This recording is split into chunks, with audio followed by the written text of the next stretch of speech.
Здравствуйте. Как дела? Я рад быть в Казани. Прошу. Турецкий. Прошу.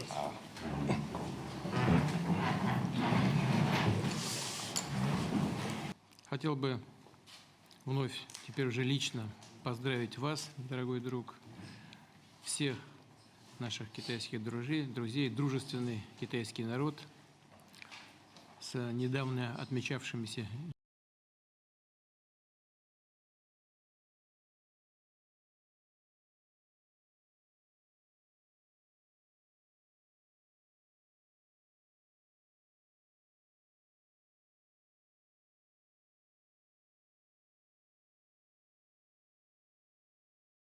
China is aiding Russia by providing a route for Western components necessary to develop the drone technology and also other military industrial complex. Chinese interests here lies in preventing Russia from losing the war in Ukraine, as such outcome would represent a victory for the United States, who is the main rival for China also. And it also would put a setback for China's efforts to reshape the rules-based international order in favor of authoritarian regimes.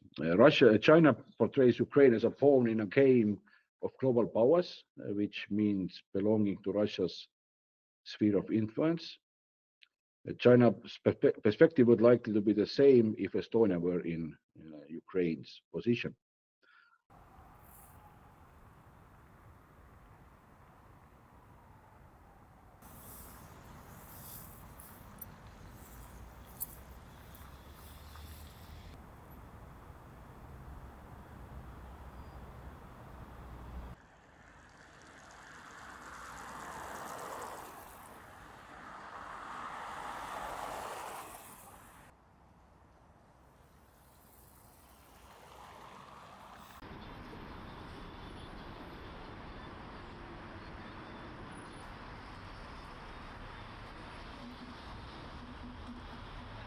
We see that Russia is in principle willing to have a negotiation.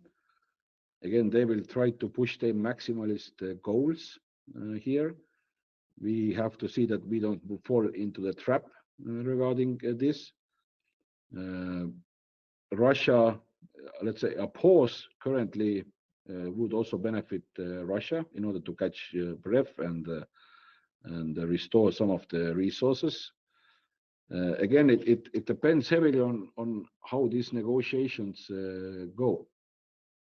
Without any serious pressure on the Russians economically, militarily, these negotiations will lead to no result. Поднимаемые на встречах, а помимо Координационного совета, я на регулярной основе встречаюсь с людьми.